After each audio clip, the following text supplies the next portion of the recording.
when we're looking at inverses, for inverse notation,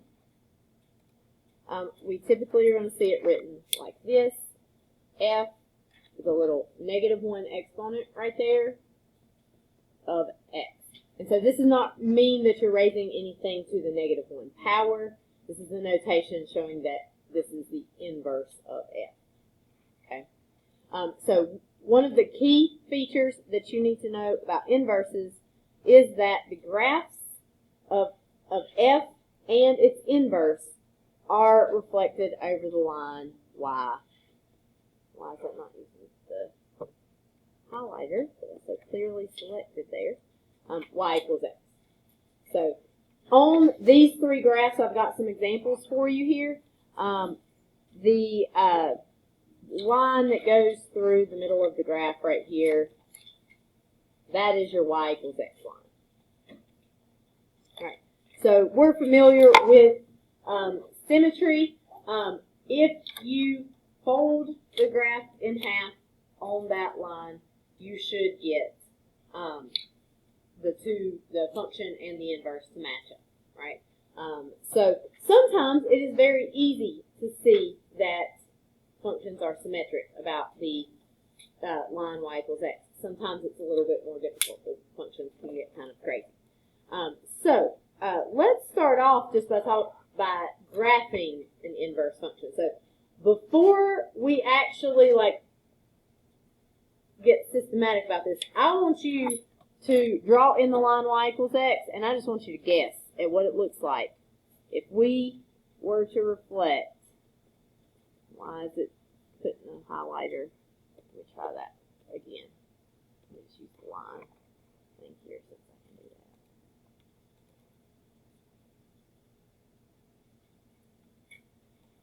that. Alright, so if we got the line y equals x here, I want you to really quick sketch in what you think it'll look like. If you got a pencil, with pen, maybe don't. But just a real quick sketch. And I'm going to come around and see what you think it will look like. This is just based on, if you think about what it looks like if you flip it over that line, what do you think that your answer will look at? We're just guessing for right now.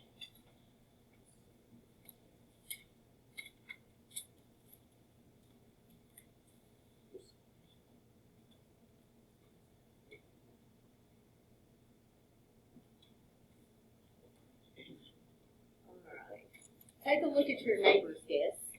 Look around at somebody else's guess. So you get an idea of what we're seeing here.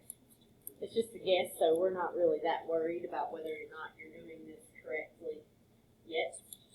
The one that I'm seeing most often as I walk around is one that looks something sort of like this here, like somewhere over here upside down in that fourth quadrant area. That's what I'm seeing the most. That is wrong. That is not it. It is also what I feel like it should be if I'm just looking at it. But I think these are really tricky. Something about that line being slanted. If we're flipping over the x-axis, I think that's pretty easy to do. Or the y-axis, I think that's pretty easy to do. Something about that line being slanted makes this hard for me to see what it's going to look like. I am interested. Now, some of you may have drawn the correct thing in after I walked around. But the only person that I saw with the correct graph was Autumn. And Autumn is also a really good artist. And I wonder if this has, I think this may have something to do with it because you're good at visualizing things, right?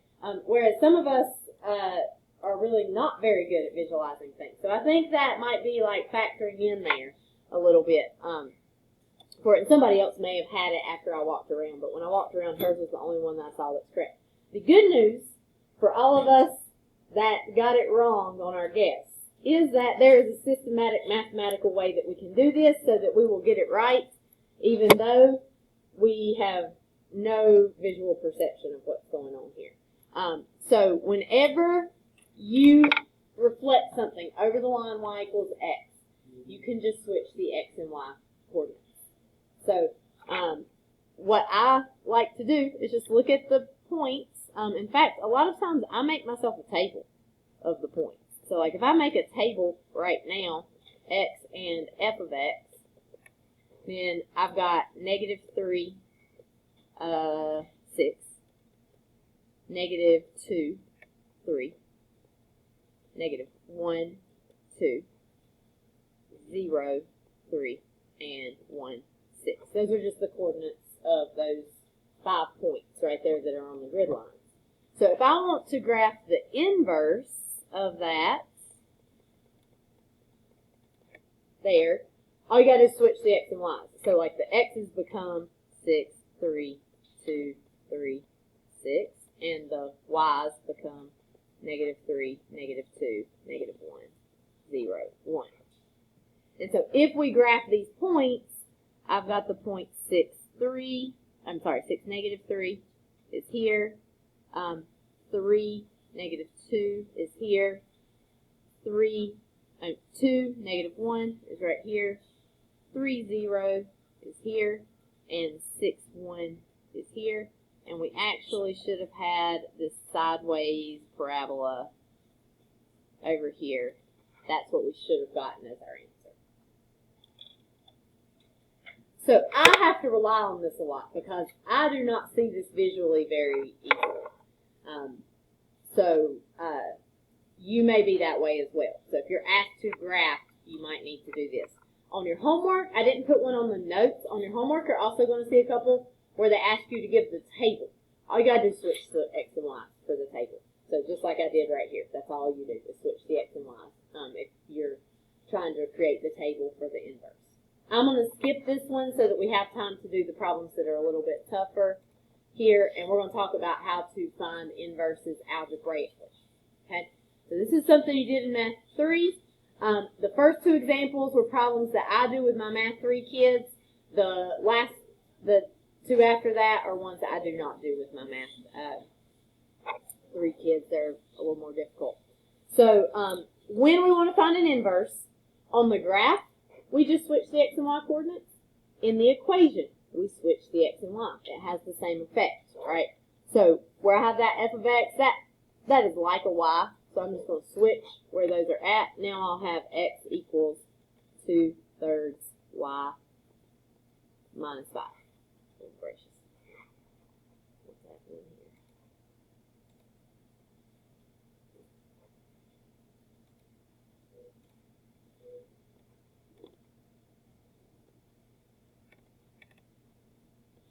Okay. So our goal now is to solve for that new y. We want to get that new y by itself. So whenever we're looking at that, Lauren, what do you think the first thing I should do is to get that new y by itself? You got 2 things. You got 2/3 and you got the minus 5. Which one would you move first? That 5. So we're going to add that 5 to the other side. And so you cannot combine those things, and that's the case for most of these problems. You usually cannot combine this stuff. So we just have to write it as x plus 5 equals 2/3 y. Okay. Then, again, we're trying to get that y right there by itself. So we need to get rid of the 2/3. How do we do that? We divide. Now, here's a trick that I like to use. Dividing fractions is easy as pie. We flip the second and multiply, right? So when you divide by 2/3, you're really flipping it and multiplying by 3/2. I like to go ahead and do that in this step. I like to go ahead and multiply by 3/2, which just cancels everything out right there. And then I can multiply by 3/2 here without having to do extra steps. So when you find yourself needing to divide by a fraction, it is also equivalent to multiply by the reciprocal, multiply by that flipped fraction there. And that's just a little shortcut that'll make you a little faster here. So now we've got 3/2 x plus 5 equals y. Usually you're going to see them switch back to inverse notation at the end, so you may see the answer given like this. F inverse of x equals 3/2 times the quantity of x plus 5. But you may see them also go over here and distribute where they have 3 halves x plus, and then they got to do 3 halves times 5, so 3 halves times 5. Multiply fractions, you just multiply straight across, so you'll get 15 halves. So they may have 3 halves x plus 15 over 2. Both of those are options. If it's true response, it doesn't matter which one you get. If it's multiple choice, you just have to match with the answer choices there. Everybody good here? Okay. I'm going to skip 2 just because we're out of time. But how do you get rid of a cube? Cube root. So your answer is going to have a cube root in that one. We'll get time, I'll come back to it. But this next one's harder, so I want to do 2 of these, so I'm going to skip that one. All right, so here, I got f of x equals 5x plus 2 over 3x. Normally, I let you guys struggle with this for a little while and figure out what to do. But we don't have a lot of time, so I'm just going to show you how to solve it. So we need to switch x's and y's. It's going to look like this. X equals 3y plus 2 over, I'm sorry, that's a 5 right there. 5y plus 2 over 3y. And so this one has a major problem because I've got 2 y's. And you can't solve for 2 y's at the same time, right? We need to get those y's together. But we cannot just simply combine them, right? Because they're not just added or something here. I guess we could have an option to divide, but still going to, it would get you down to 1 y, but it's going to be a little crazy if you do that. I guess it's an option. You could try it that way. But what I like to do for these, the method that I like to use to solve these, first of all, you cannot solve for anything while it's in the denominator. So I would multiply this side by 3y, which will cancel the 3y in the bottom here. And you can do that as long as you also multiply the other side by 3y. So that is going to give us 3xy equals 5y plus 2. Okay. This at least gets rid of a denominator, but I still have 2 y's. And can I just like subtract my 5y from a 3xy? I cannot, because they're not like terms. That x is in the way. If that was only a 3y, that would be okay. I could do 3y minus 5y, but the x is there. So what you want to do whenever you see this happening is move all y terms to one side. I generally always go to the left. So I'm going to subtract that 5y. Like we said, I can't really put those things together. So I just have to have 3xy minus 5y equals 2. And then this is going to be helpful because both of those terms have y's. So you can factor out y. So if I take that y and I write it out front, now I've got 3x. Y times 3x minus 5 equals 2.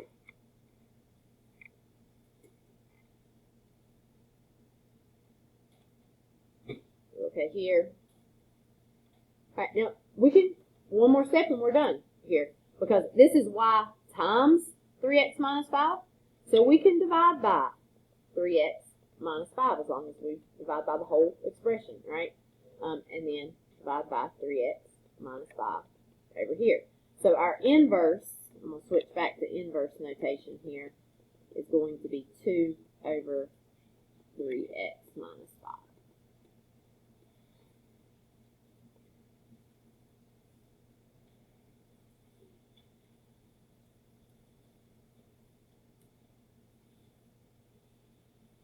Okay, here. All right, let's do one more of these so that we have got some practice with it. So we were going to have h of x equals x plus 2 over 9 minus x. We need to switch the x and y. So we will have x equals y plus 2 over 9 minus y And we cannot solve for anything while it's in the denominator. So I would multiply both sides by 9 minus y, but it is important that you put parentheses around that 9 minus y. So you have x times 9 minus y equals y plus 2.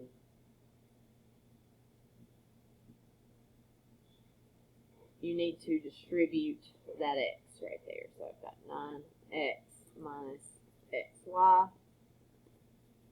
equals y plus 2.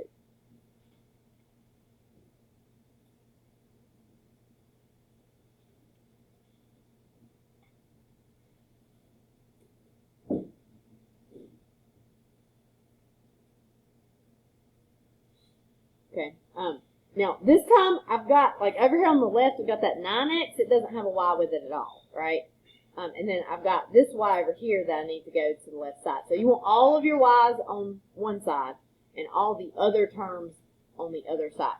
So I would take this 9x, I would move it over here. I would take this y, and I would move it over here, remembering that if you move something from one side to the other, what do you have to do with that term? You got to change its sign, right? Because like you're subtracting these over there. So we're going to have negative xy minus y equals 2 minus 9x.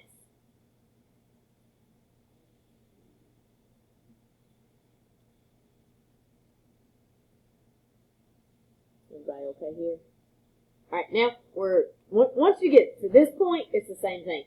Factor out the y, divide off. That's all you're going to do. So I'm going to factor out that y.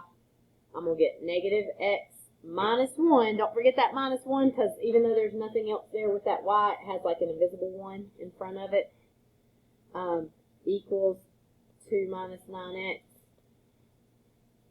And then you can divide by that negative x minus 1.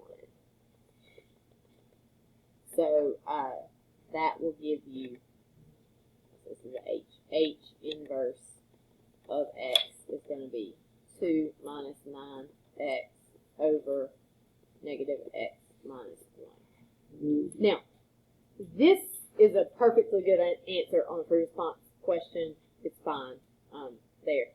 It has a lot of negatives in it. Sometimes they won't leave the answer like this. So this is perfectly fine, but sometimes they may do something like this. Is it okay if I multiply the top by negative 1 as long as I also multiply the bottom by negative 1? So if I distribute that, it basically just changes the sign of everything. So they could do something like this. H inverse of x equals negative 2 plus 9x over x plus 1, like that. Or they may even rewrite it as 9x minus 2 over x plus 1. So just know that, like, if your answer doesn't match an answer choice that's there, you might just need to move things around a little bit. Like multiplying top and bottom by a negative is a good option. Okay. So